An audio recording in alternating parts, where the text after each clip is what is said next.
Why celebrate Juneteenth?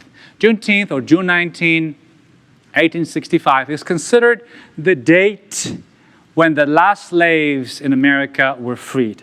Juneteenth will one day be celebrated by all Americans with the same energy that goes into the 4th of July. A former slave by the name of James Brown said and wrote this: "At an auction, I've seen them sell a family. Maybe one man would buy the mommy, another would buy the pappy, and another would buy all the children, or maybe just one, like that. I've seen them cry like they were at a funeral. When they were parted, they had to be dragged away." People often say, well, slavery was just accepted back then. The truth is, Europeans who engaged in the slave trade had options. They could have set up a fair labor commission. They could have gone to Africa and contracted for workers and paid them livable wages. They could have done that. Slavery was a deliberate choice. Take it from John Wesley, a white man from England and the founder of the Methodist Church. In his book, Thoughts Upon Slavery, 1703 to 1791, recounts how he wanted to find out for himself facts about the countries Africans came from, what type of people they were, and how they were brought to America and how they were treated once they got here. In his book, back from those days, he concludes that Africans were a gentle people and were averse to war. He claimed, quote, "From Senegal to all regions of the Gold Coast, their land was cultivated and produced vast quantities of rice and other grains, plenty of fruit, roots, and fish in great abundance." He said their livestock was plentiful and well fed. In his book, Wesley says, you'll find that the African kings and governors took care of their people. And according to Wesley, there were no beggars among them. Wesley says it was solely from the desire for financial gain that Europeans first undertook to seize Africans. And he called lies the notion that Europeans engaged in slavery for any other reason. He said Europeans corrupted Africans with liquor, weapons, and cheap goods. Perhaps the worst corruption Africans fell prey to was making war upon each other and then selling the prisoners of war to the Europeans. Slavery was by its very nature brutal and evil. Minor infractions caused the slave a severe beating. Those caught reading or writing were often put to death. Slaves who rebelled were turned over to a professional slave breaker whose job it was to transform the slave into a docile, obedient worker. Through mutilation, torture, and every conceivable degradation, the slave was forced to comply. Slaves were hunted, raped, bred like animals, and lynched without remorse. The words of Frederick Douglass, who escaped slavery, says it best: "We have worked without wages, we have lived without hope, wept without sympathy, and bled without mercy." No wonder the record tells that when they heard the news of freedom, former slaves alternately sang, danced, and prayed. There was much rejoicing and jubilation that their lifelong prayers have finally been answered. Many of the slaves left their masters immediately upon being freed in search of a family member, economic opportunities, or simply because they could.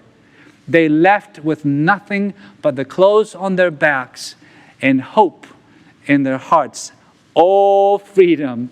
One such person was Boston George, an ancestor of one of our Seabrook Seventh-day Adventist Church members. Boston George was born a slave in 1860, 5 years before the end of slavery in his native South Carolina. He was born to a 17-year-old slave by the name of Louis. All evidence points to his father being the slave owner, John T.B. George. A slave census record from 1860 shows Louise, age 17, as the mother of Boston as a 2.5-month-old mulatto, mixed-race male. He was the oldest of 6 children born to Louise. No details of his childhood have been discovered, because the next detail is from the 1880 census, which reveals that he was 20 years old and single, living with his mother and 5 siblings. His occupation is listed as farmhand, as most blacks worked as sharecroppers in the fields of landowners. He married Eliza Sanderson around this time, and in 1882, his first son, John Dorch, was born. They went on to have 10 other children between 1885 and 1904. Large families were common in those times, as children were used as farm laborers.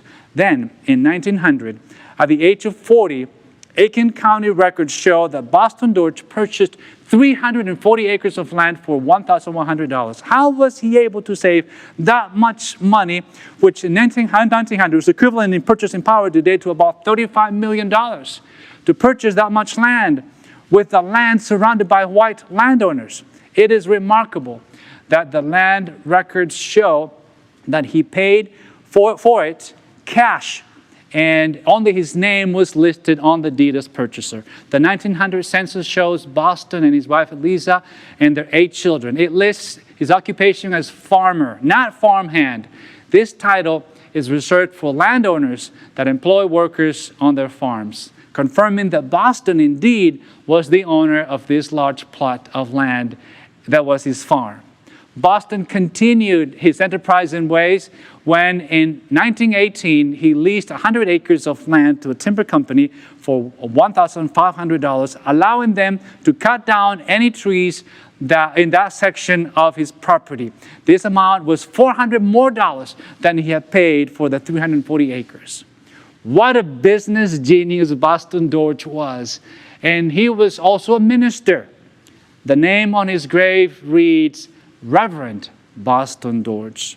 Celebrating Juneteenth is about highlighting how amazing it is that despite living under the most inhumane conditions known to humankind, blacks contributed everything from entrepreneurial dexterity to agricultural inventions to medical breakthroughs to music to spiritual leadership. Disadvantaged artisans crafted incredible sculptures, designed beautiful buildings, and helped build a nation. Blacks preserved a culture and succeeded in passing down a legacy of music, language, food, religion, and a lesson in survival. We'll never know how many scientists, engineers, doctors, artists, business people, and pastors were lost on the trip over on the slave ships after they arrived, and even after the first Juneteenth in 1865. For all these reasons and more, it is right that people of all backgrounds celebrate Juneteenth to the glory of the God of freedom, the God that Boston Dorch believed in and prayed to. Today we're going to pray with Juneteenth faith like that of Father Boston Dorch, that we have a friend in Jesus, that Jesus bears all our sins and griefs, that it is a privilege to carry everything to God in prayer.